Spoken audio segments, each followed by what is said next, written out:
Мугалимди деле сүттөн ак дегенден алыспыз. Эки тарапта тең бар да. Ошон үчүн мен ушул маселени чечүүнүн дагы бир жолу бар. Видеокамера коюлуш керек да мектептерге сабак өтүү. Бул камера коюу менен көптөгөн маселелер чечип алсак болот. Сабак өтүүнүн сапаты чечилет ал жерде. Окуучунун жүрүм туруму, мугалимди кандай сабак өтөт, сапаттуу өтөбү, сапатсыз өтөбү.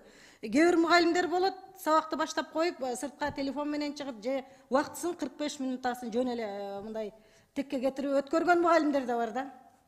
Мугалимдин сабагы сапатсыз, кызыксыз окуучуга болгон учурлар да болот.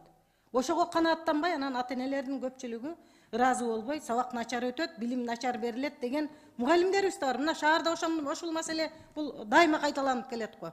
Мугалимдин сабак өтүүсүнө дагы. Ошол муну эми бул албетте бул келип каржы маселесине. Бул перспективада биз ошого барышыбыз керек. Бул коопсуздук, балага дагы, окуучуга дагы, мугалимге дагы, ата-энеге дагы бул факты билим сапатын текшерүүгө дагы, министрликке дагы бул чоң бир неме ушул маселени көйгөйдү чечүүнүн бир түрү, эң чоң бир түрү ошол.